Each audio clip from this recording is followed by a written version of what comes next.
informasi seperti berita ini, yaitu banyaknya karya anak bangsa yang tidak diterima di negaranya sendiri oleh pejabatnya, oleh regulasi yang herannya rakyatnya diam-diam baik mendiamkan pejabat yang kejam kepada karya anak bangsanya sendiri. Ada apa dengan Indonesia sih? Kita infokan lebih rinci. Kita pasti tahu berita ada anak SMA yang penelitiannya ditolak 11 kali di Indonesia. Dia bernama Christopher Farrell Melanio Kusuma. Awalnya dia hanya ingin mendownload sebuah game. Karena kuotanya terbatas dan ukuran gamesnya yang sangat besar, jadi dia tidak bisa mendownload games tersebut. Lalu dia melakukan penelitian tentang data compression, software pengkompres data agar jadi kecil.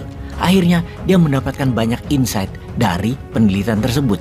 Dan karena dia tahu bahwa ternyata belum ada satupun orang Indonesia yang melakukannya, dia pun melanjutkan penelitiannya mengenai data compression tersebut. Dia percaya kalau ada alat yang bisa mengkompres data hingga kecil bahkan hingga nano informasi, maka alat itu pasti sangat berguna di masa depannya. Lalu hasil penelitiannya dibawa di banyak ajang kompetisi daerah maupun nasional, tetapi penelitiannya tidak ada yang menanggapi. Ditolak bahkan sampai 11 kali, tapi dia tidak menyerah. Hingga suatu hari dia melihat peluang di mana ada pengumuman di Google melalui media online tentang lomba penelitian, dan dia pun mengambil kesempatan mengajukan penelitiannya tersebut ke Google. Seminggu kemudian dia mendapatkan email dari Google kalau penelitiannya lolos dan mendapatkan sponsor dari Google, juga mendapatkan visa buat pergi ke kantor Google di Amerika untuk mempresentasikan algoritma temuannya tersebut. Tak disangka ternyata Google tertarik dengan penelitian anak tersebut, yang kemudian dia diajak kerjasama dengan Google dalam proyek selama satu semester 6 bulan dia di sana. Hasilnya compressing data tersebut, sudah bukan Indonesia ini yang punya kekayaan intelektualnya, ngapain dipikirin. Kita lanjutkan lagi nasib anak jenius lainnya dari Indonesia yang ditolak banyak universitas di Indonesia, yang namanya Audrey Yu, berasal dari Surabaya. Sebagai bocah ajaib, dia menyelesaikan SD-nya hanya dalam 5 tahun, menyelesaikan SMP-nya dalam 1 tahun, menyelesaikan SMA-nya hanya dalam 11 bulan. Pada usia 10 tahun dia mencatat nilai TOEFL dengan nilai 573 yang merupakan rekor termuda di Indonesia yang bisa mencapai nilai tersebut. Usia 11 tahun sudah bisa menghafal kamus bahasa Inggris setebal 650 halaman. Ketika usia 13 tahun tidak ada satu universitas di Indonesia yang mau menerima dirinya, yang akhirnya dia memilih ke Amerika karena menjadi rebutan banyak kampus ternama di Amerika. Dan pilihannya, dia masuk ke Universitas Virginia di Amerika. Dia mengambil jurusan fisika di University of Virginia, lulus dalam 2 tahun dengan nilai sempurna. Sekarang dia mengajar bahasa di Tiongkok buat siswa-siswi Tiongkok yang mau melanjutkan studi di luar negeri, juga untuk siswa agar lulus ujian SAT atau Scholastic Aptitude Test, sebuah tes untuk mengukur kemampuan calon mahasiswa untuk bisa melanjutkan ke sekolah tinggi di Amerika.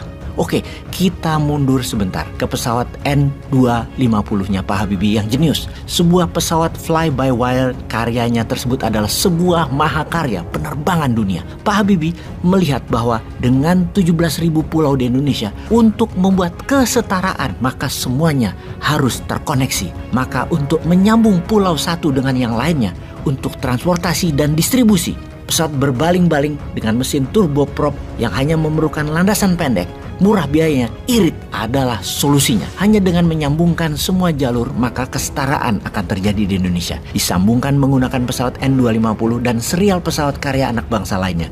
Namun, hingga saat ini, produksi massal tidak terjadi. Impian sudah 30 tahun lebih tidak pernah dimulai, diabaikan, tidak dilanjutkan, tidak dipermudah, tidak dibantu. Kita juga tahu nyali pejabat itu takut dengan hegemoni Barat dan hegemoni Tiongkok. Impian menguasai dirgantara Indonesia itu dipatahkan oleh IMF. Hingga saat ini tidak ada yang berani melawannya. Semua pasti sudah tahu kan, IMF salah satu yang membatasi gerak Indonesia untuk jadi raja udara di negeri sendiri. Pastinya sudah 4 presiden setelah Habibie juga tidak menganggap karya anak bangsa untuk produksi massal pesawat tersebut dan dijadikan flagship armada nasional. Tidak dilakukan. Masih mimpi dan masih jauh yang faham kekuatan nasional berbasis dirgantara sebagai alat angkut penyimbang transportasi laut, di mana transportasi laut digunakan sebagai pembawa kargo dan barang berat ke seluruh pelosok pulau Indonesia.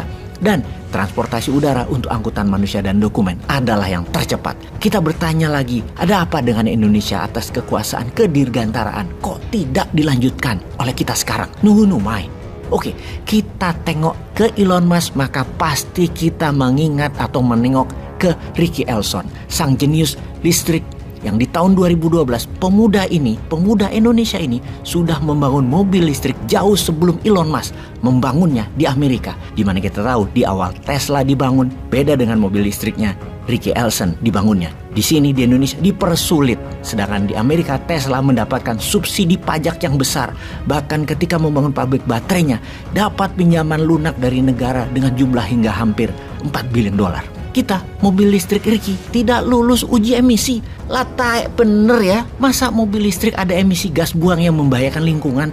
Bilang aja Indonesia nggak boleh maju, harus di bawah Amerika, harus manut di bawah Tiongkok dan seterusnya. Abadinan jaya, sampai miskin Indonesia harus ikut mereka, sampai habis sumber daya alam, nggak boleh makmur, harus begini-begini saja, diam-diam baik, nggak usah macem-macem itu Indonesia. Bisa panjang barisan karya anak bangsa yang akan membuat Indonesia sesungguhnya bisa jadi global player dalam waktu dekat. Namun hal itu tidak akan jadi kenyataan kalau masih old man yang berkuasa, yang pro kekuasaan hegemoni, bukan pro kekuatan anak bangsa dan kekuatan sendiri. Sahabat, bagaimana komentar sahabat akan informasi kali ini?